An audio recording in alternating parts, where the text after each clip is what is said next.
ಸಂಗಮ. ಕುಶಾಲನಗರ ಸಮೀಪದ ಗುಮ್ಮನಕೊಲ್ಲಿಯ ಬೃಂದಾವನ ಬಡಾವಣೆಯಲ್ಲಿ ಸ್ವಾತಂತ್ರ್ಯೋತ್ಸವವನ್ನು ಸಡಗರ ಸಂಭ್ರಮದಿಂದ ಆಚರಿಸಿದರು. ಕೆಆರ್ಪೇಟೆ ಪಟ್ಟಣದಲ್ಲಿ ಆಗಸ್ಟ್ 20ರ ಬುಧವಾರ ಬೆಳಿಗ್ಗೆ ಜನಗ್ರಹ ಯಾತ್ರೆ ಹಮ್ಮಿಕೊಳ್ಳಲಾಗಿದೆ ಎಂದು ಗೋಷ್ಠಿಯಲ್ಲಿ ತಿಳಿಸಿದ್ದಾರೆ. ಬೇಲೂರು ತಾಲೂಕಿನ ಶ್ರೀ ಚೌಡೇಶ್ವರಿ ದೇಗುಲಕ್ಕೆ ರಾಜ್ಯಸಭಾ ಸದಸ್ಯ ಕೆ ನಾರಾಯಣ ಭೇಟಿ ನೀಡಿ ದೇವಾಂಗ ಸಂಘದಿಂದ ನೀಡಲಾದ ಗೌರವ ಸ್ವೀಕರಿಸಿದರು.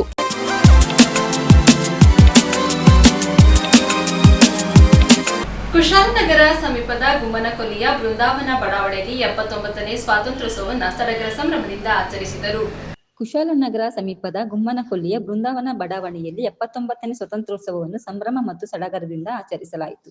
ಈ ಸಮಾರಂಭದಲ್ಲಿ ನಿವೃತ್ತ ಪ್ರೌಢಶಾಲೆ ಸಹ ಶಿಕ್ಷಕರ ಸಂಘದ ಅಧ್ಯಕ್ಷರಾದ ಸಿಟಿ ಸೋಮಶೇಖರ್ ಧ್ವಜಾರೋಹಣ ಮಾಡಿದರು. ಕಮಾಂಡರ್ ಆಗಿ ಬಾಣತ್ತೆಲೆ ರಮೇಶ್ ಕಾರ್ಯಕ್ರಮವನ್ನು ನಡೆಸಿದರು. ಬಡಾವಣೆಯ ಎಂಎನ್ ಕಾಳಪ್ಪನವರ ನೇತೃತ್ವದಲ್ಲಿ ನಡೆದ ಕಾರ್ಯಕ್ರಮದಲ್ಲಿ ಶ್ರೀಯುತರು ಸರ್ವರನ್ನು ಸ್ವಾಗತಿಸಿದರು. ನಿವೃತ್ತ ಶಿಕ್ಷಕಿ ಉಮಾದೇವಿ ಅವರ ನೇತೃತ್ವದಲ್ಲಿ ರಾಣಿ, ಲೀಲಾ, ಮೀನಾಕ್ಷಿ, ಹೇಮಲತಾ ತಂಡದವರು ನಾಡಗೀತೆ ಮತ್ತು ದೇಶಭಕ್ತಿ ಗೀತೆಯನ್ನು ಹಾಡಿದರು. ಅಂಡ್ರಂಗಿ ನಾಗರಾಜ್ ಅವರು ವಂದನಾರ್ಪಣೆ ಮಾಡಿದರು. ಕಾರ್ಯಕ್ರಮದಲ್ಲಿ ಬಡಾವಣೆಯ ನಾಗರಿಕರು ಭಾಗವಹಿಸಿದ್ದರು. 79ನೇ ಸ್ವಾತಂತ್ರ್ಯ ದಿನಾಚರಣೆಯ ಶುಭಾಶಯಗಳು. ಈ ದಿನ ಭಾರತದ ಮೂಲೆ ಮೂಲೆಗಳಲ್ಲಿ ಕೂಡ 79ನೇ ದಿನ ಸ್ವಾತಂತ್ರ್ಯ ದಿನಾಚರಣೆಯನ್ನು ಬಹಳ ವಿಜೃಂಭಣೆಯಿಂದ ಆಚರಣೆ ಮಾಡ್ತಾರೆ. ಹಾಗೆ ನಮ್ಮ ದೇಶದ ಘನತೆಯುತ ಪ್ರಧಾನಮಂತ್ರಿಗಳು ಕೂಡ ಕೆಂಪುಕೋಟೆಯಲ್ಲಿ ರಾಷ್ಟ್ರಧ್ವಜವನ್ನು ಆರೋಹಣ ಮಾಡೋದರೊಂದಿಗೆ ಅವರು ಕೂಡ ಈ ಸ್ವಾತಂತ್ರ್ಯ ದಿನಾಚರಣೆಗೆ ಒಂದು ಮುನ್ನುಡಿಯನ್ನು ಬರೆದಿದ್ದಾರೆ. ಅದೇ ರೀತಿಯಲ್ಲಿ ಈ ಬೃಂದಾವನ ಬಡಾವಣೆಯ ಎಲ್ಲ ಸ್ನೇಹಿತರುಗಳು, ಇಲ್ಲಿ ವಾಸಿಸ್ತಕ್ಕಂಥ ಎಲ್ಲ ಸ್ನೇಹಿತರುಗಳು ಕೂಡ ತಮ್ಮ ದೇಶಭಕ್ತಿ ಮತ್ತು ದೇಶ ಪ್ರೇಮವನ್ನು ತೋರಿಸುವುದರ ಮೂಲಕ ಭಾಳ ಉತ್ತಮ ರೀತಿಯಲ್ಲಿ ಒಂದು ಸ್ವಾತಂತ್ರ್ಯ ದಿನಾಚರಣೆಯನ್ನು ಆಚರಣೆ ಮಾಡ್ತಿದೆ. ನನಗೆ ಇಲ್ಲಿ ಬಂದಿದ್ದು ಭಾಳ ಖುಷಿಯಾಗಿದೆ. ಇನ್ನು ಬೇರೆ ಬೇರೆ ಕಾರ್ಯಕ್ರಮಗಳು ಇರೋದರಿಂದ ನಾನು ಚುಟುಕಾಗಿ ಕೆಲವು ವಿಷಯಗಳನ್ನು ಮಾತ್ರ ಹೇಳ್ತೇನೆ. ಈ ಒಂದು ಬಡಾವಣೆಯ ಮುಖಂಡರು, ಅಧ್ಯಕ್ಷರಾಗಿರ್ತಕ್ಕಂಥ ಸ್ನೇಹಿತರಾಗಿರ್ತಕ್ಕಂಥ ಕಾಳಪ್ಪನವರು, ಹಾಗೆ ನಮ್ಮ ನೆಚ್ಚಿನ ಸ್ನೇಹಿತ ಈಗ ತಾನೇ ಪ್ರಾಂಶುಪಾಲರಾಗಿ ಬಡ್ತಿಯನ್ನು ಹೊಂದಿ ಉತ್ತಮ ಕಾರ್ಯವನ್ನು ನಿರ್ವಹಿಸ್ತಿರ್ತಕ್ಕಂಥ ಅವರು ಕೂಡ ಭಾಳ ಉತ್ತಮವಾದಂಥ ವಾಗ್ಮಿಗಳ ಜೊತೆಗೆ ಅವರನ್ನು ಈ ದಿನ ಕೂಡ ತಾಲೂಕು ಈ ಒಂದು ಆಚರಣೆಗೆ ಅವ್ರನ್ನ ರಾಷ್ಟ್ರದಲ್ಲಿ ಸ್ವೀಕರಿಸಿದ್ದಾರೆ. ಇನ್ನೂ ಕೂಡ ಕೆಲವು ಬೇರೆ ಬೇರೆ ಕಾರ್ಯಕ್ರಮ ಹೋಗಬೇಕಾಗಿದೆ. ಇಲ್ಲಿ ಹೆಚ್ಚು ಜನ ನನಗೆ ಪರಿಚಯ ಇಲ್ಲ, ಆದರೂ ಕೂಡ ಎಲ್ಲ ಬಂದು ನಿಂತಿವೆ.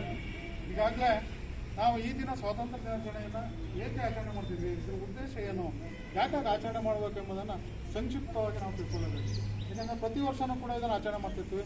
ಮಕ್ಕಳು ಕೂಡ ಬರ್ತಾರೆ, ಆಚರಣೆಯಲ್ಲಿ ತೊಡಗ್ತಾರೆ. ಯಾಕೆ ಆಚರಣೆ ಮಾಡ್ತಾರೆ ಏನು ಅಂತೇಳಿ ಅವರಿಗೆ ಸ್ವಲ್ಪ ಗೊತ್ತಿರೋದಿಲ್ಲ. ಏನೇ ಆಗಲಿ, ಸುಮಾರು 3.5 ಶತಮಾನಗಳವರೆಗೆ ನಾವು ವಿದೇಶಿಯರ ಕೈವಶದಲ್ಲಿದ್ದು ಅವರ ಗುಲಾಮರಾಗಿದ್ವಿ. ನಾವು ಇಲ್ಲೇ ಹುಟ್ಟಿ ಇಲ್ಲೇ ಬೆಳೆದು ನಾವು ನಮ್ಮತನವನ್ನು ತೋರಿಸ್ಕೊಳ್ಳಾಗದೆ 3.5 ಶತಮಾನಗಳವರೆಗೆ ನಾವು ಅವರ ಗುಲಾಮರಾಗಿದ್ವಿ. ಇದನ್ನೆಲ್ಲ ಮನಗಂಡಂಥ ಅನೇಕ ಜನರು ಹೋರಾಟವನ್ನು ಮಾಡಿದರು. ಆದರೆ ಆ ಹೋರಾಟ ಫಲಪ್ರದವಾಗಲಿಕ್ಕೆ ಅವ್ರು ಬಿಡಲಿಲ್ಲ. ಯಾಕೆ ಅಂತೇಳಿದ್ರೆ ನಮ್ಮಲ್ಲಿ ಒಗ್ಗಟ್ಟಿರಲಿಲ್ಲ. ಆ ಸಂದರ್ಭದಲ್ಲಿ ನಮ್ಮಲ್ಲಿ ಹೆಚ್ಚು ಕಡಿಮೆ ಒಂದು 566 ಆಡಳಿತಗಾರರಿದ್ದರು. ಅವ್ರದ್ದೇ ಆದಂಥ ಆಡಳಿತ, ಅವ್ರದ್ದೇ ಆದಂಥ ಕಾನೂನು.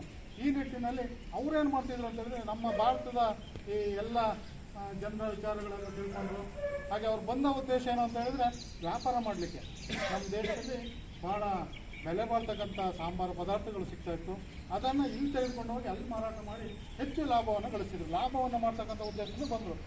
ಅವರು ವ್ಯಾಪಾರಕ್ಕೆ ಬಂದಂಥ ಬ್ರಿಟಿಷರು ಲಾಭವನ್ನು ಮಾಡೋದ್ರ ಜೊತೆಗೆ ಇಡೀ ನಮ್ಮ ದೇಶವನ್ನೇ ಆಕ್ರಮಣ ಮಾಡಿಕೊಂಡು ಇಲ್ಲಿರ್ತಕ್ಕಂಥ ಎಲ್ಲ ವಸ್ತುಗಳನ್ನು ನಮ್ಮ ತಾಯ್ನಾಡಿಗೆ ತೆಗೆದುಕೊಂಡು ಹೋಗಿ ಅಲ್ಲಿ ನಾವು ಇನ್ನೂ ಹೆಚ್ಚು ಅಭಿವೃದ್ಧಿಯನ್ನು ಸಾಧಿಸಬೇಕು ಅಂತ ದೃಷ್ಟಿಯಿಂದ ಏನು ಮಾಡಿದರು ಅಂತ ಹೇಳಿದ್ರೆ ಎಲ್ಲರನ್ನು ಅವರವ್ರಲ್ಲೇ ಒಡಕನ್ನು ಮುಟ್ಟಿಸಿದ್ರು, ಅವರವ್ರಲ್ಲೇ ಕಚ್ಚಾಟವನ್ನು ಮಾಡಿದರು.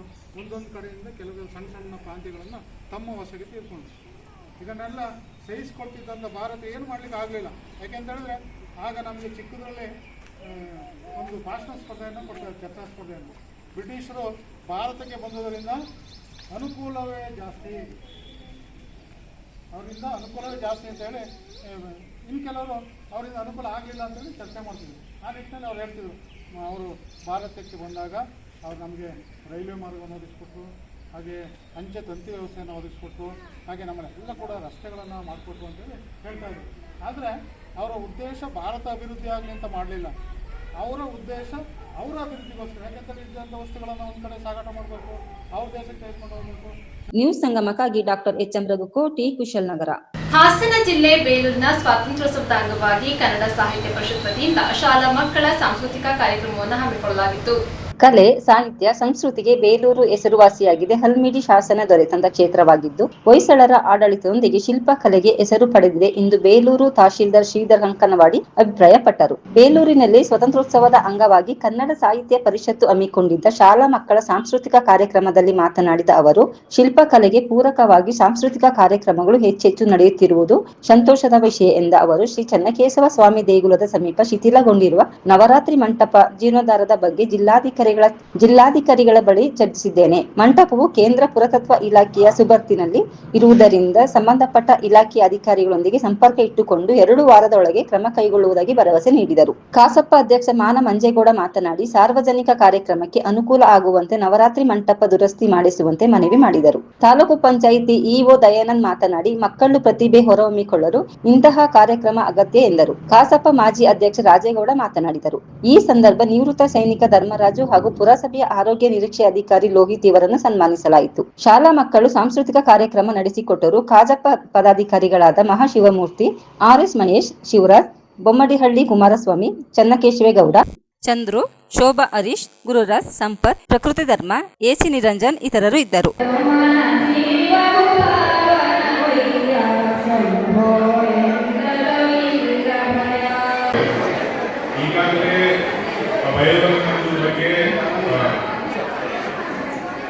ಟೂರಿಸಂ ಡಿಪಾರ್ಟ್ಮೆಂಟ್ ಜೊತೆ ಕಳೆದ ವಾರ ಮೀಟಿಂಗ್ ಆಗಿತ್ತು.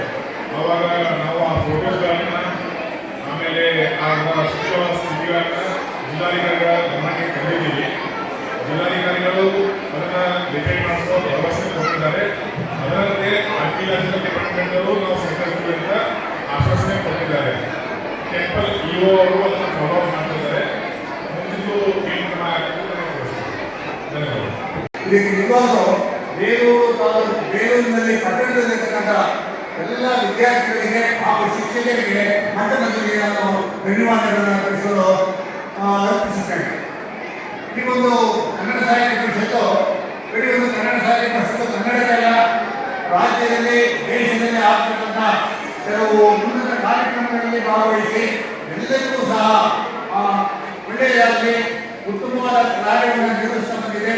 ಈ ಒಂದು ಬೇಲೂರಿನಲ್ಲಿ ಇರ್ತಕ್ಕಂಥ ಜನರು ಅಂದರೆ ನಾಗರಿಕರು ನಮ್ಮ ಸಾಹಿತ್ಯ ಪರಿಷತ್ತಿಗೆ ತುಂಬ ಹೃದಯದಿಂದ ಸ್ಪಂದನೆಯನ್ನು ಮಾಡ್ತಾರೆ. ನಿಜವಾಗ್ಲೂ ಕೋಟೆ ಭೈರವ ಮಂದಿರದಲ್ಲಿ ಕಾರ್ಯಕ್ರಮ ಮಾಡ್ತಾ ಇದ್ವಿ. ಆ ಕೋಟೆ ಭೈರವ ಮಂದಿರ ಪುಸ್ತಕಗಳ ಕಾರಣದಿಂದ ಇದನ್ನ ಡಾಕ್ಟರ್ ಬಿ.ಆರ್. ಅಂಬೇಡ್ಕರ್ ಸಮುದಾಯ ಭವನದಲ್ಲಿ ಆಚರಣೆ ಮಾಡ್ತಾ ಇದ್ದಾರೆ. ಮಾನ್ಯ ತಹಸೀಲ್ದಾರ್ ಸಾಹೇಬರು ಇಲ್ಲೇ ಇದ್ದಾರೆ. ದಯಮಾಡಿ ಇದೊಂದು ಭೈರವ ಮಂದಿರಗಳಾದರೆ ಬರ್ತಕ್ಕಂಥ ಬೇಲೂರಿನ ಸಾರ್ವಜನಿಕರು, ನಾಗರಿಕರು ಎಲ್ಲರೂ ಭಾಗವಹಿಸಿ ಅತ್ಯುತ್ತಮವಾಗಿ ಕಾರ್ಯಕ್ರಮ ಮೂಡಿ ಬರುತ್ತೆ. ಅದು ಕುಸಿತೋಗಿರ್ತಕ್ಕಂಥ ದೇವಸ್ಥಾನದ ಮುಖ್ಯಾಧಿಕಾರಿಗಳನ್ನು ಭೇಟಿಯಾದಾಗ ಈ ಥರದ ಕಾರ್ಯಕ್ರಮಗಳಿಗೆ ಅವಕಾಶ ಕೊಡೋದಿಲ್ಲ ಸರ್, ಅದು ಕುಸಿತಿದೆ ಅಂತ ಹೇಳಿದ್ರು. ಹಾಗಾಗಿ ನಾವು ಇಲ್ಲಿ ಕಾರ್ಯಕ್ರಮವನ್ನು ಮಾಡಬೇಕಾಯಿತು. ಮಾನ್ಯ ನಮ್ಮ ತಾಲೂಕಿನ ದಂಡಾಧಿಕಾರಿಗಳು ಇದನ್ನು ಗಮನಿಸಿ ಜಿಲ್ಲಾಧಿಕಾರಿಗಳಿಗೆ ಮನವಿಯನ್ನು ಸಲ್ಲಿಸಿ ಈ ಒಂದು ಕುಸಿತೋಗಿರ್ತಕ್ಕಂಥ ಭೈರವ ಮಂದಿರವನ್ನು ಅತ್ಯಂತ ತುರ್ತು ಕಾರ್ಯದ ನಿಮಿತ್ತ ಅಂತ ಹೇಳಿ ಆ ಕಾರ್ಯ ಯಶಸ್ವಿಗೊಳಿಸಬೇಕು. ನವೆಂಬರ್ 1 ಕನ್ನಡ ರಾಜ್ಯೋತ್ಸವ ನಾವು ಆ ಒಂದು ಭೈರವ ಮಂದಿರದಲ್ಲಿ ಮಾಡಬೇಕಾಗುತ್ತೆ. ದಯಮಾಡಿ ನಮ್ಮ ತಹಸೀಲ್ದಾರರು ಇದನ್ನು ತಾಲೂಕು ಕನ್ನಡ ಸಾಹಿತ್ಯ ಪರಿಷತ್ ಹಾಗೂ ನಾಗರಿಕರ ಮನವಿಯಿಂದ ಸ್ವೀಕರಿಸಬೇಕು ಅಂತ ಈ ಮೂಲಕ ನಾನು ಅವರಿಗೆ ಮನವಿ ಮಾಡಿಕೊಳ್ತಾ ಇದ್ದೇನೆ. ಮತ್ತು ಅಲ್ಲಿ ಬಹಳ ಅತ್ಯುತ್ತಮವಾದ ಕಾರ್ಯಕ್ರಮಗಳನ್ನು ನಮ್ಮ ಎಲ್ಲ ಶಾಲಾ ಕಾಲೇಜಿನ ವಿದ್ಯಾರ್ಥಿಗಳು ನೀಡುತ್ತಾರೆ. ಹಾಗಾಗಿ ಇವತ್ತೇನು 1947 ಆಗಸ್ಟ್ 15 ಸ್ವತಂತ್ರ ದಿನಾಚರಣೆಯನ್ನ ಮಾಡುವಂಥ ಸಂದರ್ಭದಲ್ಲಿ ಬೆಳಗಿನ ಅವಧಿಯಲ್ಲಿ ಕೂಡ ಜೂನಿಯರ್ ಕಾಲೇಜ್ ಆವರಣದಲ್ಲಿ ಎಲ್ಲ ವಿದ್ಯಾರ್ಥಿಗಳು ಅತ್ಯುತ್ತಮ ಕಾರ್ಯಕ್ರಮಗಳನ್ನು ನೀಡಿರುತ್ತೀರಾ. ನಮ್ಮ ಕನ್ನಡ ಸಾಹಿತ್ಯ ಪರಿಷತ್ತಿನ ಮನವಿಗೆ ಹೋಗ್ಬಿಟ್ಟು ವಿವಿಧ ಶಾಲಾ ಕಾಲೇಜು ವಿದ್ಯಾರ್ಥಿಗಳು ಸಾಕಷ್ಟು ತರಬೇತಿ ನೀಡಿ ಶಿಕ್ಷಕ ಬಂಧುಗಳು ವಿದ್ಯಾರ್ಥಿಗಳನ್ನು ಸಕಾಲಕ್ಕೆ ಆಗಮಿಸಿ ಕರೆತಂದಿದ್ದಾರೆ. ಇವೆಲ್ಲರೂ ಕೂಡ ಉತ್ತಮ ಪ್ರದರ್ಶನ ನೀಡಲಿಕ್ಕೆ ಈಗಾಗಲೇ ಸಜ್ಜಿತರಾಗಿದ್ದೀರಾ, ಅದನ್ನು ಮನಗಂಡಿದ್ದೇವೆ. ಮುಂದಿನ ದಿನಗಳಲ್ಲಿ ಇನ್ನೂ ಕೂಡ ಉತ್ತಮವಾದ ಕಾರ್ಯಕ್ರಮಗಳಿಗೆ ನಮ್ಮ ತಾಲೂಕು ಕನ್ನಡ ಸಾಹಿತ್ಯ ಪರಿಷತ್ ಸಹಕರಿಸಿದೆ.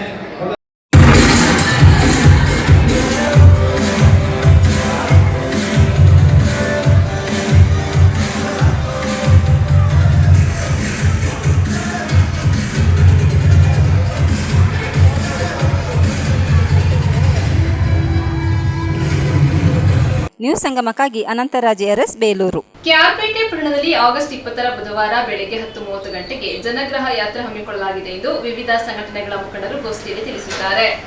ಸೌಜನ್ಯ ಪ್ರಕರಣ ಮುಂದಿಟ್ಟುಕೊಂಡು ಧರ್ಮಸ್ಥಳ ಸುಕ್ಷೇತ್ರ ಹಾಗೂ ಧರ್ಮಾಧಿಕಾರಿ ಡಾಕ್ಟರ್ ಡಿ ವೀರೇಂದ್ರ ಹೆಗಡೆ ಅವರ ಬಗ್ಗೆ ಅಪಪ್ರಚಾರ ಮಾಡುತ್ತಿರುವ ಮಹೇಶ್ ಶೆಟ್ಟಿ ತಿಮರೋಡಿ, ಗಿರೀಶ್ ಮಟ್ಟಣ್ಣನವರ್ ಹಾಗೂ ಯೂಟ್ಯೂಬರ್ಗಳ ವಿರುದ್ಧ ವಿವಿಧ ಸಂಘಟನೆಗಳ ಮುಖಂಡರು ಪತ್ರಿಕಾಗೋಷ್ಠಿಯಲ್ಲಿ ಆಕ್ರೋಶ ಹೊರಹಾಕಿದ್ದಾರೆ. ಆಗಸ್ಟ್ 20ರಂದು ಬುಧವಾರ ಬೆಳಗ್ಗೆ 10:30 ಗಂಟೆಗೆ ಕೆಆರ್ಪೇಟೆ ಪಟ್ಟಣದಲ್ಲಿ ಜನಗ್ರಹ ಯಾತ್ರೆ ನಡೆಸುವ ಮೂಲಕ ತಕ್ಕ ಉತ್ತರ ನೀಡುವುದಾಗಿ ಅಕ್ಕಿಹೆಬ್ಬಾಳು ರಘು, ಡಾಕ್ಟರ್ ರಾಜೇಶ್, ಸುಜೇಂದ್ರ, ತೋಟಪ್ಪ ಶೆಟ್ಟಿ ಹಾಗೂ ಡಾಕ್ಟರ್ ಕೆ ಕಾಳೇಗೌಡ ಸವಾಲು ಹಾಕಿದರು. ಧರ್ಮಸ್ಥಳ ಸುಕ್ಷೇತ್ರದ ಬಗ್ಗೆ ಹಿಂದೂಗಳಿಗೆ ಅಪಾರವಾದ ಭಕ್ತಿ ಭಾವನೆ ಇದೆ. ಕ್ಷೇತ್ರದ ಧರ್ಮಾಧಿಕಾರಿಗಳಾದ ಡಾಕ್ಟರ್ ವೀರೇಂದ್ರ ಹೆಗಡೆ, ಕ್ಷೇತ್ರದ ಅಧಿದೇವತೆ ಶ್ರೀ ಮಂಜುನಾಥ ಸ್ವಾಮಿ, ಕ್ಷೇತ್ರ ಪಾಲಕ ಅಣ್ಣಪ್ಪ ಸ್ವಾಮಿಯನ್ನ ವಾಚಮ ಗೋಚರವಾಗಿ ನಿಂದಿಸುತ್ತಾ ರಾಜ್ಯದ ಜನತೆಯನ್ನ ದಿಕ್ಕು ತಪ್ಪಿಸುವ ಕೆಲಸ ಮಾಡುತ್ತಿರುವ ಮಹೇಶ್ ಶೆಟ್ಟಿ ತಿಮರೋಡಿ ಹಾಗೂ ಗಿರೀಶ್ ಮಟ್ಟಣ್ಣನವರ್ ಹಾಗೂ ಯೂಟ್ಯೂಬರ್ಗಳು ಸತ್ಯವನ್ನ ನಾಡಿನ ಜನತೆಗೆ ತಿಳಿಸಿಕೊಟ್ಟು ಅನಾವರಣ ಮಾಡುವ ಕೆಲಸ ಮಾಡಬೇಕೇ ಹೊರತು ಪವಿತ್ರ ಧಾರ್ಮಿಕ ಕ್ಷೇತ್ರವಾದ ಧರ್ಮಸ್ಥಳದ ಬಗ್ಗೆ ಇಲ್ಲಸಲ್ಲದ ಅಪಪ್ರಚಾರ ಮಾಡಿ ರಾಜ್ಯದ ಜನರ ಧಾರ್ಮಿಕ ಭಾವನೆಗಳಿಗೆ ಧಕ್ಕೆ ತರುತ್ತಿರುವುದನ್ನು ಮುಖಂಡರು ತೀವ್ರವಾಗಿ ಖಂಡಿಸಿದ್ದಾರೆ. ಕೀಳು ಮಟ್ಟದ ಭಾಷೆಯನ್ನು ಉಪಯೋಗಿಸಿ ವಿಡಿಯೋ ತುಣುಕುಗಳನ್ನು ತಯಾರಿಸಿ ಸಾಮಾಜಿಕ ಜಾಲತಾಣಗಳಲ್ಲಿ ಹರಿಯಬಿಟ್ಟು ಯಾವುದೇ ದಾಖಲೆಗಳಿಲ್ಲದ ಸುಳ್ಳು ಸುದ್ದಿಯನ್ನು ನಿರಂತರವಾಗಿ ಪ್ರಚಾರ ಮಾಡುತ್ತಿರುವುದರಿಂದ ಶ್ರೀ ಕ್ಷೇತ್ರದ ಕೋಟ್ಯಾಂತರ ಭಕ್ತರ ಧಾರ್ಮಿಕ ಭಾವನೆಗಳಿಗೆ ಧಕ್ಕೆಯಾಗಿದೆ. ಇದರಿಂದಾಗಿ ಸಮಾಜದಲ್ಲಿ ಎರಡು ಬಣಗಳು ನಿರ್ಮಾಣವಾಗುವ ಲಕ್ಷಣಗಳು ಗೋಚರಿಸುತ್ತಿವೆ ಎಂದು ಆತಂಕ ವ್ಯಕ್ತಪಡಿಸಿದರು. ಗೋಷ್ಠಿಯಲ್ಲಿ ಮುಖಂಡರಾದ ಗಂಜಿಗೆರೆ ನಿರಂಜನ, ಸುಜಾತ, ಸೋಮನಾಥಪುರ ಚನ್ನಬಸಪ್ಪ, ಹೊಸಹೊಳಲು ಹರೀಶ್ ಸೇರಿದಂತೆ ವಿವಿಧ ಪ್ರಗತಿಪರ ಸಂಘಟನೆಗಳ ಅಧ್ಯಕ್ಷರು ಹಾಗೂ ಪದಾಧಿಕಾರಿಗಳು ಉಪಸ್ಥಿತರಿದ್ದರು. ಮಲ್ಲಿಕಾರ್ಜುನ ಅಧ್ಯಕ್ಷರು ಹೇಳಿರೋ ರೀತಿ ಐಬಿಲಿ 10:00ವರೆಗೆ ಅಸೆಂಬಲ್ ಆಗಿ ಜಾಥಾದ ಮೂಲಕ ತಹಸೀಲ್ದಾರ್ ಅವರಿಗೆ ಮನವಿ ಕೊಡಬೇಕು. ಆ ಭ್ರಷ್ಟರ ವಿರುದ್ಧ ಅವರು ಯಾರು ನಮ್ಮ ಭಾವನೆಗಳಿಗೆ, ನಮ್ಮ ಧರ್ಮದ ಭಾವನೆಗಳಿಗೆ, ಕಾವಂದರವರ ಬಗ್ಗೆ ಅವಹೇಳನಕಾರಿ ಯೂಟ್ಯೂಬರ್ಸ್ಗೆ ಅವರಿಗೆಲ್ಲ ಶಿಕ್ಷೆ ಆಗಬೇಕು. ಅವರ ಮೇಲೆ ಮೊಕದ್ದಮೆ ಹುಡಬೇಕು, ಅವರ ಮೇಲೆ ಮಾನನಷ್ಟ ಮೊಕದ್ದಮೆ ಹಾಕಬೇಕು. ಇದೇ ನಮ್ದು. ಅಂತ ಭ್ರಷ್ಟರಿಗೆ, ಅಂತ ಒಂದು ಧರ್ಮಹೀನರಿಗೆ ಬುದ್ಧಿ ಕಲಿಸ್ಬೇಕು ಅಂತ ಸರ್ಕಾರಕ್ಕೆ ಮನವಿ ಮಾಡೋದು, ತಹಸೀಲ್ದಾರ್ ಮುಖಾಂತರ ಸರ್ಕಾರಕ್ಕೆ ಮನವಿ ಮಾಡೋದು. ಇದು ನಮ್ಮ ವೇದಿಕೆಯ, ನಮ್ಮ ಭಕ್ತಾದಿಗಳ, ನಮ್ಮ ಕೇರ್ಪೇಟೆ ತಾಲೂಕು ಜನತೆಯ ಒಂದು ಅನಿಸಿಕೆ. ದಯಮಾಡು ಸರ್ಕಾರದವರು ಅದ್ರ ಬಗ್ಗೆ ಕ್ರಮ ಕೈಗೊಳ್ಳಬೇಕು. ಇನ್ನು ಮುಂದೆ ಈ ತರ ಆಗಬಾರ್ದು. ಒಳ್ಳೆಯ ಬೆಳವಣಿಗೆ, ಧರ್ಮದ ಬೆಳವಣಿಗೆ, ಒಳ್ಳೆ ಜ್ಞಾನದ ಬೆಳವಣಿಗೆ, ನಿರುದ್ಯೋಗ ಸಮಸ್ಯೆ, ಎಲ್ಲ ಸಮಸ್ಯೆಗಳಿಗೆ ಅಂತ ಶ್ರಮ ಕೊಡ್ತಂತ ಕಾವಂದರವರ ಬಗ್ಗೆ ನಮ್ಗೆಲ್ರಿಗೂ ಗೌರವ ಇದೆ. ಅದನ್ನ ನಾವು ಎಕ್ಸ್ಪ್ರೆಷನ್ ಮಾಡೋ ಮುಖಾಂತರ ಆ ಸಭೆಯನ್ನ ನಾವು ಯಶಸ್ವಿ ಮಾಡಿಸ್ಬೇಕು ಅಂತ ಈ ಒಂದು ಜಾಥಾವನ್ನ ನಮ್ಮ ಐಬಿಯಿಂದ ತಾಲೂಕ್ ಆಫೀಸ್ ಅವರಿಗೆ 10:30ಯಿಂದ ಸ್ಟಾರ್ಟ್ ಆಗಿ ಅಪ್ ಟು ಎಂಡ್ ಎಲ್ಲಿ ತನಕ ಆಗುತ್ತೆ ಅಲ್ಲಿ ತನಕ ಮಾಡಬೇಕು ಅಂತ ತೀರ್ಮಾನ ಇದೆ. ಎಲ್ಲದಕ್ಕೂ ಕೂಡ ಒಂದು ಕಾನೂನು ಇದೆ. ಎಲ್ಲವೂ ಕೂಡ ಕಾನೂನಿನ ಚೌಕಟ್ಟಿನಲ್ಲಿ ನಡೀತದೆ.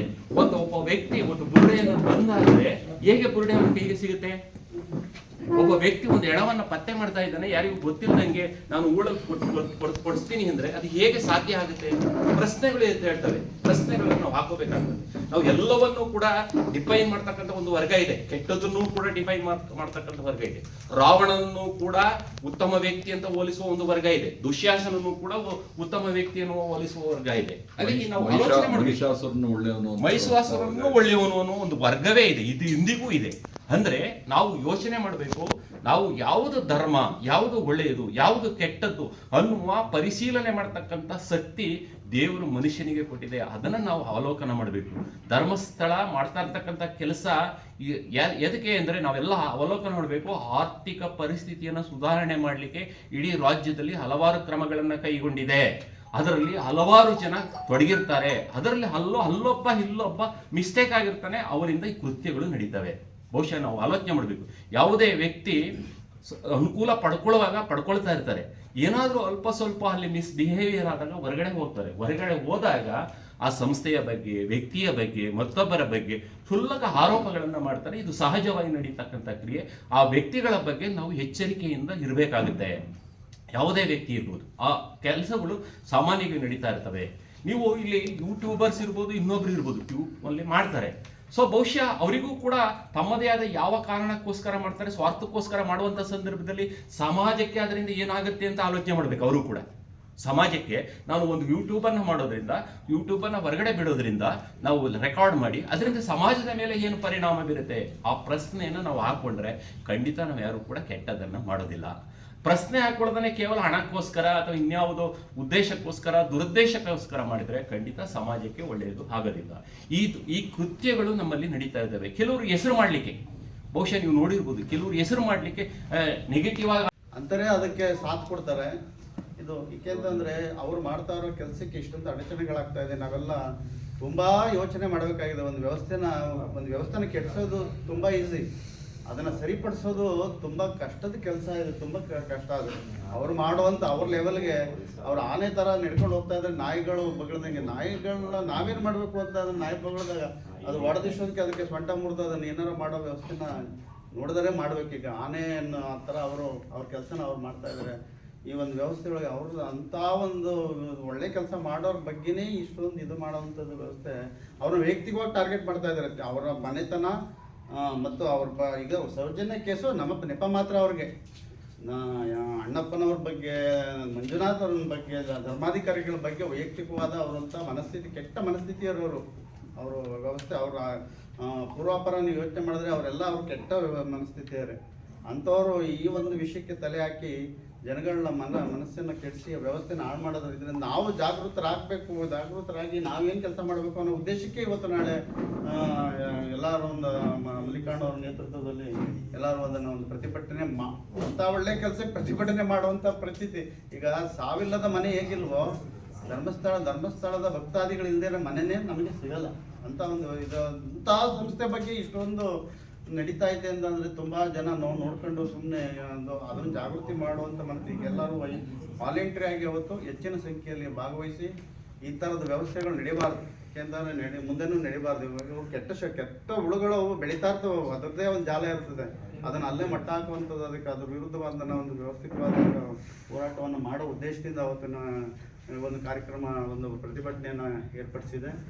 ಧರ್ಮಸ್ಥಳದ ಮಂಜುನಾಥನ ಭಕ್ತಾದಿಗಳು ಹಾಗೂ ಧರ್ಮಾಧಿಕಾರಿಗಳ ಭಕ್ತಾದಿಗಳು ಮತ್ತು ಅಭಿಮಾನಿಗಳು ಹೆಚ್ಚಿನ ಸಂಖ್ಯೆಯಲ್ಲಿ ವಾಲಂಟಿಯರ್ ಆಗಿ ಭಾಗವಹಿಸಿ ಒಂದು ಕಾರ್ಯಕ್ರಮ ಯಶಸ್ವಿಗೊಳಿಸಿ ಅವರಿಗೆ ತಕ್ಕ ಉತ್ತರವನ್ನು ಕೊಡಬೇಕು ಅಂತ ಈ ಮೂಲಕ ಹೇಳ್ತಾನೆ ಈ ವಿಚಾರದ ಬಗ್ಗೆ. ಹಾಗಾಗಿ ನಾವು ದುಡುಕುವಂತ ಕೆಲಸವನ್ನ ಮಾಡೋದು ಬೇಡ. ಏನು ಈ ಕಿಡಿಗೇಡಿಗಳು ಮಾಡ್ತಾ ಇರುವಂತ ಅಪಪ್ರಚಾರಕ್ಕೆ, ಧಾರ್ಮಿಕ ಭಯೋತ್ಪಾದನೆಯನ್ನು ಅಂತ್ಯ ಮಾಡೋದಕ್ಕೆ ನಾವೆಲ್ಲರೂ ಕೂಡ ಜಾಥಾದಲ್ಲಿ ಭಾಗವಹಿಸೋಣ.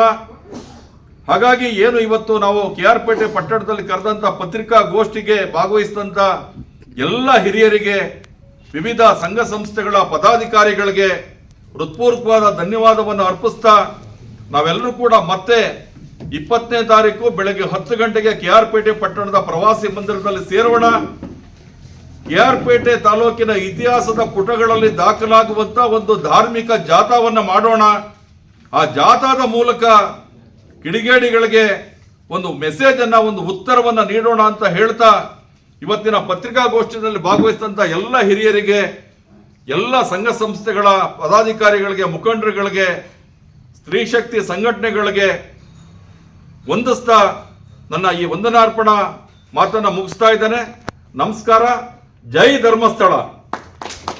ದೇಶಗಳಿಂದ ಬೇರೆ ಬೇರೆ ಕಡೆಯಿಂದ ಹಣಕಾಸು ಇವರಿಗೆ ಬರ್ತಾ ಇದೆ. ಅದು ಇಲ್ಲಿಂದ ಬರ್ತಾ ಇದೆ ಅನ್ನೋದನ್ನ ಕೂಡ ನಮ್ಮ SIT ತಂಡ ಇದನ್ನ ಪರಿಶೀಲಿಸಿ ಇದಕ್ಕೆ ಸರಿಯಾದ ದಂಡನೆಯನ್ನು ಕೊಡಬೇಕು. ಯಾಕೆ ಅಂತಂದ್ರೆ ಇವತ್ತು ಪೂಜ್ಯರಿಗೆ ಆಗಲಿ, ಅವರ ಧರ್ಮಸ್ಥಳ ಕ್ಷೇತ್ರ ನಮಗೆಲ್ಲರಿಗೂ ಕ್ಷೇತ್ರದ ಪುಣ್ಯಕ್ಷೇತ್ರ. ಈ ಪುಣ್ಯಕ್ಷೇತ್ರಕ್ಕೆ ಅಪವಿತ್ರತೆಯನ್ನು ತಂದ ನಿಟ್ಟಿನಲ್ಲಿ ಇವರೆಲ್ಲ ಹೋರಾಟ ಕೊಡ್ತಿದ್ದಾರೆ. ಇದ್ರ ವಿರುದ್ಧ ನಾವು ಜನಿಯತ್ತಕ್ಕೋಸ್ಕರ ಬುಧವಾರ 20ನೇ ತಾರೀಕು ಬುಧವಾರ ಈ ತಾಲೂಕಿನ ಎಲ್ಲ ಸ್ವಾಮೀಜಿಗಳು, ದಂಡೆಕೆರೆ ಶ್ರೀಗಳಾಗಿರ್ಬೋದು, ಗವಿಮಠ ಶ್ರೀಗಳು ಮತ್ತು ಬೇವಿ ಮಠದ ಶ್ರೀಗಳು ಎಲ್ಲ ಕೂಡ ಅವರ ನೇತೃತ್ವದಲ್ಲಿ ಮಂಜುನಾಥ ಅಭಿಮಾನಿ ಬಳಗ ಇವತ್ತು ಒಂದು 5,000ದಿಂದ 6,000 ಜನ ಸೇರೋ ನಿಟ್ಟಿನಲ್ಲಿ ಇವತ್ತು ನಾವು ಅವತ್ತು ಜಾಗೃತಿ ಹೊಡ್ತಿದೆ. ಹಿಂದೂ ಸಂಘಟನೆಗಳಾಗಿರ್ಬೋದು, ಧರ್ಮಸ್ಥಳ ಅಭಿಮಾನಿ ವೃಂದ ಆಗಿರ್ಬೋದು, ಪ್ರತಿಯೊಂದು ಎಲ್ಲ ಅಭಿಮಾನಿಗಳು ಕೂಡ ಧರ್ಮಸ್ಥಳ ಕ್ಷೇತ್ರ, ಮಂಜುನಾಥ ಸ್ವಾಮಿ ಅಭಿಮಾನಿ ಕ್ಷೇತ್ರಗಳು ಎಲ್ಲರೂ ಕೂಡ TB ಸರ್ಕಲ್ನಿಂದ ತಹಸೀಲ್ದಾರ್ ಆಫೀಸ್ವರೆಗೆ ಕಾಲ್ನಡಿಗೆಯಲ್ಲಿ ಒಂದು ಪ್ರತಿಭಟನೆ ಮೂಲಕ ಹೋಗಿ ತಹಸೀಲ್ದಾರ್ಗೆ ಮನವಿ ಸಲ್ಲಿಸೋ ನಿಟ್ಟಿನಲ್ಲಿ ಇದು ಮಾಡ್ತಿದ್ದೀವಿ. ಎಲ್ಲರೂ ಮನವಿ ಸಲ್ಲಿಸೋ ನಿಟ್ಟಿನಲ್ಲಿ ಕೆಲಸ ಆಗ್ತಾ ಇದೆ. ಇದಕ್ಕೆ ತಾವೆಲ್ಲರೂ ಕೂಡ ದನಿಗೂಡಿಸಿ ಈ ತಾಲೂಕಿನ ಜನ, ಈ ತಾಲೂಕಿಗೆ ಹಲವಾರು ದೇವಸ್ಥಾನಗಳಿಗಾಗಲಿ, ಹಾಲು ಡೈರಿಗಳಿಗಾಗಲಿ ತುಂಬ ಜೀರ್ಣೋದ್ಧಾರಗಳು ಕೊಟ್ಟಿದ್ದಾರೆ. ತುಂಬ ಜೀರ್ಣೋದ್ಧಾರಗಳು ಬಂದಿದೆ, ತುಂಬ ಅನುದಾನಗಳು ಬಂದಿದೆ. ಇವುಗಳನ್ನೆಲ್ಲ ಇಟ್ಬೇಕು. ಯಾಕೆಂದರೆ ಇಡೀ ನಮ್ಮ ತಾಲೂಕಿಗೆ ಅಂತಲ್ಲ, ಇಡೀ ರಾಜ್ಯಕ್ಕೆ, ಇಡೀ ದೇಶಕ್ಕೆ, ಇದಕ್ಕೆ ಇಡೀ ಎಲ್ಲ ಅಕ್ಕಪಕ್ಕ ರಾಜ್ಯದ ಎಲ್ಲ ವರ್ಗದ ಭಕ್ತಾದಿಗಳು ಕೂಡ ಇವತ್ತು ಒಂದು ದಿವಸಕ್ಕೆ 50,000ದಿಂದ 1,00,000 ಜನಕ್ಕೆ ಅನ್ನದಾನ ನಡೀತಾ ಐತೆ ಅಂದರೆ ಧರ್ಮಸ್ಥಳ ಕ್ಷೇತ್ರ ಇವತ್ತು ಇಡೀ ಇಂಡಿಯಾದಲ್ಲೇ ಅದನ್ನು ಎಲ್ಲ ಕಡೆ ಪ್ರಶಸ್ತಿಸ್ತದೆ. ಇಡೀ ವಿಶ್ವದಲ್ಲೇ ಕೂಡ ಇಂಥ ಅನ್ನದಾನ ಮಾಡ್ತಿರ್ತಕ್ಕಂಥದ್ರ ಬಗ್ಗೆ ಮೆರುಗು ಉಂಟು ಮಾಡ್ತಂತೆ. ಇಂಥ ಕ್ಷೇತ್ರಕ್ಕೆ ಧಕ್ಕೆ ಆಗುವಂಥ ನಿಟ್ಟಿನಲ್ಲಿ ನಾವೆಲ್ಲರೂ ಕೂಡ ಇದು ಜಾಗರೂಕರಾಗಿ 20ನೇ ತಾರೀಕು ಎಲ್ಲರೂ ನಿಮ್ಮ ಜೊತೆ ಇರ್ತಕ್ಕಂಥ ಸ್ನೇಹಿತರುಗಳಾಗಲಿ ಇನ್ನೊಂದು ಎಲ್ಲರನ್ನ ಕರ್ಕೊಬಂದು ಅವತ್ತು ಜಾಥಾಗೆ ಭಾಗವಹಿಸಬೇಕು ಅಂತೇಳಿ ಈ ಮೂಲಕ ಕೇಳ್ಕೊಳ್ತೀನಿ. ಜೈ ಹಿಂದ್, ಜೈ ಕರ್ನಾಟಕ. ನ್ಯೂಸ್ ಸಂಗಮಕ್ಕಾಗಿ ಡಾಕ್ಟರ್ ಕೆಆರ್ ನೀಲಕಂಠ, ಕೆಆರ್ಪೇಟೆ. ಬೇಲೂರು ತಾಲೂಕಿನ ಶ್ರೀ ಚೌಡೇಶ್ವರಿ ದೇಗುಲಕ್ಕೆ ರಾಜ್ಯಸಭಾ ಸದಸ್ಯರಾದ ಕೆ ನಾರಾಯಣ್ ಭೇಟಿ ನೀಡಿ ದೇವಾಂಗ ಸಂಘದಿಂದ ನೀಡಲಾದ ಗೌರವ ಸ್ವೀಕರಿಸಿದರು. ಸತತ 4 ವರ್ಷಗಳ ಹೋರಾಟದ ಫಲವಾಗಿ ನೇಕಾರ ಸಮುದಾಯದ ಅಭಿವೃದ್ಧಿ ನಿಗಮ ಸ್ಥಾಪನೆ ಆಗಿದ್ದು ಅದಕ್ಕೆ ಪೂರಕವಾದ ದಾಖಲೆಗಳು ಇದೆ ಎಂದು ರಾಜ್ಯಸಭಾ ಸದಸ್ಯ ಕೆ ನಾರಾಯಣ್ ಹೇಳಿದರು. ಬೇಲೂರು ತಾಲೂಕಿನಲ್ಲಿ ಧಾರ್ಮಿಕ ಕಾರ್ಯಕ್ರಮ ಒಂದಕ್ಕೆ ಆಗಮಿಸಿ ಇಲ್ಲಿನ ಚೌಡೇಶ್ವರಿ ದೇಗುಲಕ್ಕೆ ಆಗಮಿಸಿ ದೇವಾಂಗ ಸಂಘದಿಂದ ನೀಡಲಾದ ಗೌರವ ಸ್ವೀಕರಿಸಿ ಹಾಗೂ ದೇವಾಂಗ ಸಂಘದ ಕಲ್ಯಾಣ ಮಂಟಪವನ್ನು ವೀಕ್ಷಿಸಿ ಮಾತನಾಡಿದ ಅವರು, ನನ್ನ ಒಳ್ಳೆಯ ಕೆಲಸವನ್ನು ಸಹಿಸದ ಸಮಾಜದ ಕೆಲವರು ಸಮುದಾಯದ ಸಮ್ಮೇಳನದಲ್ಲಿ ನನ್ನ ಹೆಸರನ್ನ ಕೈಬಿಟ್ಟರು ಎಂದು ಬೇಸರ ವ್ಯಕ್ತಪಡಿಸಿದರು. ಕೋವಿಡ್ ವೇಳೆ ಹಲವರಿಗೆ ಸಹಾಯ ಮಾಡಿದ್ದೇನೆ. ಹಾಸನ ಒಂದಕ್ಕೆ 1.5 ಕೋಟಿ ರು ನೀಡಿದ್ದೇನೆ. ನನ್ನ ಸೇವಾ ಕಾರ್ಯ ಪರಿಗಣಿಸಿ ಪ್ರಧಾನಿ ನರೇಂದ್ರ ಮೋದಿ ಅವರು ನನಗೆ ಈ ಸ್ಥಾನವನ್ನು ನೀಡಿದ್ದಾರೆ. ಹುದ್ದೆ ಎಷ್ಟು ವರ್ಷ ಎನ್ನುವುದಕ್ಕಿಂತ ಸಿಕ್ಕಂತ ಅವಧಿಯಲ್ಲಿ ಮಾಡುವ ಸೇವಾ ಕಾರ್ಯ ಮುಖ್ಯ ಎಂದರು. ದೇವಾಂಗ ಸಂಘದ ಕಲ್ಯಾಣ ಮಂಟಪಕ್ಕೆ ಸಹಕಾರ ನೀಡುವಂತೆ ಸಂಘದ ಅಧ್ಯಕ್ಷ ವಸಂತ್ ಶೇಖರ್ ಮನವಿ ಮಾಡಿದರು. ಈ ಸಂದರ್ಭ ದೇವಾಂಗ ಸಂಘದ ಗೌರವಾಧ್ಯಕ್ಷ ಬಿಎನ್ ಗಿರಿಯಪ್ಪ ಶೆಟ್ಟಿ, ಕಾರ್ಯದರ್ಶಿ ಕುಮಾರ್ ಹೊನ್ನರಾಜು, ಯಜಮಾನ ಶೆಟ್ಟಿ ಸುಬ್ಬಣ್ಣ, ಪುಟ್ಟಸ್ವಾಮಿ ಶೆಟ್ಟಿ, ಬಿಕೆ ಮೋಹನ್, ಮಂಜುನಾಥ್, ಶಾಂತಪ್ಪ ಶೆಟ್ಟಿ, ವಿಜಯ್ ಕುಮಾರ್ ಇತರರು ಇದ್ದರು. ಬಂದಿಲ್ಲ. ನನ್ನ ಸಂಬಳದ 10,000 ಚೆಕ್ಕಿನ ತಗೊಂಡಿರೋ ಹಾಲಲ್ಲಿ ನಾನು ಕೊಟ್ಟಿದ್ದೆ 60 ಜನಕ್ಕೆ 10,000 ರೂಪಾಯಿ, ಒಬ್ಬೊಬ್ಬರಿಗೆ 10,000 ಚೆಕ್ ಮುಖಾಂತರ ಕೊಟ್ಟಿದ್ದೀನಿ. ಅದೇ ಹಾಲಲ್ಲಿ 75 ಟೈಲರಿಂಗ್ ಮಿಷಿನ್ ನೇಕಾರ ಬದುಕೊಳ್ಳಿ ಅಂತ ಅಲ್ಲಿ ಕೊಟ್ಟೆ. 325 ಟೈಲರಿಂಗ್ ಮಿಷಿನ್ ಕೊಟ್ಟೆ. ಅಲ್ಲಿ 2 ಡೋಸು ಫ್ರೀ ವ್ಯಾಕ್ಸಿನ್ನ ಕಾರ್ಯಕ್ರಮ ಮಾಡಿದ್ದೀನಿ. ಅದೇ ನಮ್ಮ ಮನೆ ಮುಂದೆ ಆ ಟೈಮಲ್ಲಿ ಕಿಟ್ ಸ್ವಾಮೀಜಿ ಸಮೇತ ಬಂದು ಕಿಟ್ ಕೊಟ್ಟಿದ್ದಾರೆ ಸಾವಿರಾರು ನಮ್ಮ ನೇಕಾರ. ಇದನ್ನು ಪತ್ರಿಕೆಯಲ್ಲಿ ಹಾಕಿಲ್ಲ, ಇದು ಯಾವ ಲೀಡ್ರೂ ಮಾಡಿಲ್ಲ. ಅದರಿಂದ ಪ್ರಚಾರ ತಗೊಂಡು ನಮ್ಮ ನೇಕಾರ ಸಮುದಾಯಕ್ಕೋಸ್ಕರ ಸರ್ಕಾರದಲ್ಲಿ 4 ವರ್ಷ ಸತತ ಪ್ರಯತ್ನಪಟ್ಟು ನೇಕಾರ ಸಮುದಾಯ ಅಭಿವೃದ್ಧಿ ನಿಗಮ ಮಾಡಿದ್ದೀನಿ. ಇದನ್ನು ಬೇರೆಯವರು ತಾನು ಮಾಡಿದ್ದಂತ ಹೇಳ್ಕೊಳ್ತಾರೆ. ಇದನ್ನು ನಾನು ಮಾಡಿದ್ದೆ. ನನ್ನ ಹತ್ರ ರೆಕಾರ್ಡ್ ಇದೆ ಸರ್ಕಾರದಿಂದ. ನೇಕಾರ ಸಮುದಾಯ ಅಂತ ಇದೆಯಾ? ನೇಕಾರ ಇಲ್ಲ, ದೇವಾಂಗ ಮಾಡಿಲ್ಲ. ನೇಕಾರ ಸಮುದಾಯ ಎಲ್ಲರೂ ಬರಲಿ. ಅವರೇನು ತಪ್ಪು ಮಾಡಿಲ್ಲ. ಸಣ್ಣ ಸಮುದಾಯ ಅಂದರೆ ಅವ್ರು ಮಾಡಿದ ತಪ್ಪ ಅಲ್ಲ, ಅವರು ನಾವು ಸೇರಿಸ್ಕೋಬೇಕು, ನಮ್ಮ ಧರ್ಮ. ದೇವಾಂಗನವರು ಹೋರಾಡಿದರು, ನನ್ನನ್ನು ಹೊರಗೆ ಇಟ್ಟರು. 2 ಸಮ್ಮೇಳನ ಮಾಡಿದರು, ಹೊರಗೆ ಇಟ್ಟು ಮಾಡಿದರು. ಒಂದು ಫೋಟೋ ಬರಬಾರ್ದು ಅಂತ ಮಾಡಿದರು. ನಾನು ಅದಕ್ಕೂ ತಲೆ ಕೆಡಿಸ್ಕೊಂಡಿಲ್ಲ. ಆದರೆ ಎಲ್ಲರೂ ನಮ್ಮವ್ರ ಮೇಲೆ ಅವರು ಏನು ಪಾಪ ಮಾಡಿದ್ದಾರೆ, ಒಂದು ಹೊರಗಡೆ ಇಟ್ಟರೆ ಅವನ್ನೆಲ್ಲ ಸೇರಿಸಿ ಇವತ್ತು ನಿಗಮ ಸರ್ಕಾರದ. ನ್ಯೂಸ್ ಸಂಗಮಕ್ಕಾಗಿ ಅನಂತರಾಜ್ ಅರಸ್, ಬೇಲೂರು. ನಾಪೋಕ್ಲುವಿನ ಕೊಡವ ಸಮಾಜ ರಸ್ತೆ ಅಭಿವೃದ್ಧಿಗೆ ವಿರಾಜಪೇಟೆ ಕ್ಷೇತ್ರದ ಶಾಸಕರಾದ ಎಎಸ್ ಪೊನ್ನಣ್ಣ ಭೂಮಿ ಪೂಜೆ ನೆರವೇರಿಸಿದರು. ನಾಪೋಕ್ಲುವಿನ ಕೊಡವ ಸಮಾಜ ರಸ್ತೆಯ ಅಭಿವೃದ್ಧಿಗೆ ವಿರಾಜಪೇಟೆ ಕ್ಷೇತ್ರದ ಶಾಸಕ ಹಾಗೂ ಮುಖ್ಯಮಂತ್ರಿಗಳ ಕಾನೂನು ಸಲಹೆಗಾರ ಅಜ್ಜಿಕೊಟ್ಟಿರ ಎಸ್ ಪೊನ್ನಣ್ಣ ಭೂಮಿ ಪೂಜೆ ನೆರವೇರಿಸಿದರು. ಅತ್ಯಂತ ಜನಸಂಚಾರ ಹಾಗೂ ವಾಹನ ದಟ್ಟಣೆ ಇರುವ ಈ ರಸ್ತೆ ಹದಗೆಟ್ಟಿರುವುದನ್ನು ಮನಗಂಡ ಶಾಸಕರು 20 ಲಕ್ಷ ರು ಅನುದಾನದಲ್ಲಿ ಈ ರಸ್ತೆಯ ಉನ್ನತೀಕರಣ ಮಾಡಲು ಅನುದಾನ ನೀಡಿದರು. ಶನಿವಾರ ಕಾಮಗಾರಿ ಆರಂಭಿಸಲು ಭೂಮಿ ಪೂಜೆ ನೆರವೇರಿಸಿದ ಶಾಸಕರು ಅತ್ಯಂತ ಶೀಘ್ರದಲ್ಲಿ ಗುಣಮಟ್ಟ ಕಾಯ್ದುಕೊಂಡು ಈ ರಸ್ತೆ ನಿರ್ಮಾಣವಾಗಿ ಜನರ ಬಳಕೆ ಮಾಡುವಂತಾಗಲಿ ಎಂದರು. ಇದೇ ಸಂದರ್ಭದಲ್ಲಿ ನಾಪೋಕ್ಲು ಗ್ರಾಮ ಪಂಚಾಯಿತಿ ನೀಡಲಾದ ಮಲತ್ಯಾಜ್ಯ ನಿರ್ವಹಣಾ ಸಂಚಾರಿ ಘಟಕವನ್ನು ಗ್ರಾಮ ಪಂಚಾಯಿತಿ ಅಧ್ಯಕ್ಷೆ ವನಜಾಕ್ಷಿ ರೇಣುಕೇಶ್ಗೆ ವಾಹನದ ಕೀಯನ್ನು ಶಾಸಕರು ಹಸ್ತಾಂತರ ಮಾಡಿ ಸೂಕ್ತವಾಗಿ ಸದ್ಬಳಕೆ ಮಾಡಿಕೊಳ್ಳಿ ಎಂದು ಶುಭ ಹಾರೈಸಿದರು. ಇದೇ ಸಂದರ್ಭ ಗ್ರಾಮ ಪಂಚಾಯಿತಿ ಅಧ್ಯಕ್ಷೆ ವನಜಾಕ್ಷಿ ರೇಣುಕೇಶ್, ಸದಸ್ಯರುಗಳಾದ ಮಾಚೆಟ್ಟಿರ ಕುಶುಕುಶಾಲಪ್ಪ, ಅರುಣ್ ಬೇಬಾ, ಹೇಮಾವತಿ ಅರುಣ್, ಪ್ರದೀಪ, ಅಹಮದ್, ಸಾಬಾ ತಿಮ್ಮಯ್ಯ, ಇಸ್ಮಾಯಿಲ್, ಪಂಚಾಯಿತಿ ಅಭಿವೃದ್ಧಿ ಅಧಿಕಾರಿ ಚಂದಕ್ಕಿ, ಸಿಬ್ಬಂದಿಗಳು, ಕೊಡವ ಸಮಾಜದ ಅಧ್ಯಕ್ಷ ಮುಂಡಂಡ ಸಿನಾಣಯ್ಯ ಹಾಗೂ ನಿರ್ದೇಶಕರುಗಳು, ಮಹಿಳಾ ಪರಿಷತ್ ಅಧ್ಯಕ್ಷ ನಿಶಾ ಮೇದಪ್ಪ ಹಾಗೂ ನಿರ್ದೇಶಕರುಗಳು, ಕ್ರೀಡಾ ಮತ್ತು ಸಾಂಸ್ಕೃತಿಕ ಸಂಘದ ಅಧ್ಯಕ್ಷ ಬಿದ್ದಟಣ್ಣ ತಮ್ಮಯ್ಯ, ಮೇರಿ ಚಿನ್ನಿಯಪ್ಪ, ಸದಸ್ಯರು, ಜಿಲ್ಲಾ ಗ್ಯಾರಂಟಿ ಅನುಷ್ಠಾನ ಸಮಿತಿ ಅಧ್ಯಕ್ಷ ಧರ್ಮಜ ಉತ್ತಪ್ಪ, ಬಾಚಮಂಡ ಲವಚಿನ್ನಪ್ಪ, ನಾಪೋಕ್ಲು ಯೂತ್ ಕಾಂಗ್ರೆಸ್ ಅಧ್ಯಕ್ಷರಾದ ಸಿರಾಜ್, ಚರ್ಮದಂಡ ಸೋಮಣ್ಣ, ಸಮಿತಿ ಸದಸ್ಯರು ಸಂಪನಯ್ಯಪ್ಪ, ಎಂಎಚ್ ಅಬ್ದುಲ್ ರೆಹಮಾನ್, ಮೊಹಮ್ಮದ್ ಹಾಜಿ ಕುಂಜಿಲ್ಲಾ, ಕೇಲಟಿರ ದೀಪು, ಮನ್ಸೂರ್ ಅಲಿ, ಅಜೀಜ್, ಲತೀಫ್ ಸಮಿತಿ ಸದಸ್ಯರು, ಕಾಂಗ್ರೆಸ್ ಪಕ್ಷದ ಪ್ರಮುಖರು, ಕಾರ್ಯಕರ್ತರು ಪಾಲ್ಗೊಂಡಿದ್ದರು. ಸಮಾಜ ದಾಟಿ ಹೋಗುವಂಥ ಒಂದು ರಸ್ತೆ ಬಹಳಷ್ಟು ವರ್ಷಗಳಿಂದ ಅದರ ಅಭಿವೃದ್ಧಿಗೆ ಒತ್ತಾಯ ಕೂಡ ಇದೆ. ಅದನ್ನು ಆದಷ್ಟು ಶೀಘ್ರವಾಗಿ ಕಾಂಕ್ರೀಟ್ ರಸ್ತೆ ನಿರ್ಮಾಣ ಆಗಬೇಕು. ಎಲ್ಲ ಸೇರಿ ಅದರ ಮುದ್ದಲಿ ಪೂಜೆಯಿಂದ ಅನುದಾನದಿಂದ ಅತಿ ಶೀಘ್ರವಾಗಿ ಒಂದು ಗುಣಮಟ್ಟವಾದಂಥ ರಸ್ತೆ ನಿರ್ಮಾಣ ಆಗಿ 25 ಲಕ್ಷ ರೂಪಾಯಿಯಲ್ಲಿ 400 ಮೀಟರ್ ನ್ಯೂಸ್ ಸಂಗಮಕ್ಕಾಗಿ ದುಗಳ ಸದಾನಂದ, ನಾಪೋಕ್ಲು. ಕೊನೆಯಲ್ಲಿ ಮತ್ತೊಮ್ಮೆ ಹೆಡ್ಲೈನ್ಸ್. ಕುಶಾಲನಗರ ಸಮೀಪದ ಗುಮ್ಮನಕೊಲ್ಲಿಯ ಬೃಂದಾವನ ಬಡಾವಣೆಯಲ್ಲಿ ಸ್ವಾತಂತ್ರ್ಯೋತ್ಸವವನ್ನು ಸಡಗರ ಸಂಭ್ರಮದಿಂದ ಆಚರಿಸಿದರು. ಕೆಆರ್ಪೇಟೆ ಪಟ್ಟಣದಲ್ಲಿ ಆಗಸ್ಟ್ 20 ಬುಧವಾರ ಬೆಳಿಗ್ಗೆ ಜನಗ್ರಹ ಯಾತ್ರೆ ಹಮ್ಮಿಕೊಳ್ಳಲಾಗಿದೆ ಎಂದು ಗೋಷ್ಠಿಯಲ್ಲಿ ತಿಳಿಸಿದ್ದಾರೆ. ಬೇಲೂರು ತಾಲೂಕಿನ ಶ್ರೀ ಚೌಡೇಶ್ವರಿ ದೇಗುಲಕ್ಕೆ ರಾಜ್ಯಸಭಾ ಸದಸ್ಯ ಕೆ ನಾರಾಯಣ ಭೇಟಿ ನೀಡಿ ದೇವಾಂಗ ಸಂಘದಿಂದ ನೀಡಲಾದ ಗೌರವ ಸ್ವೀಕರಿಸಿದರು.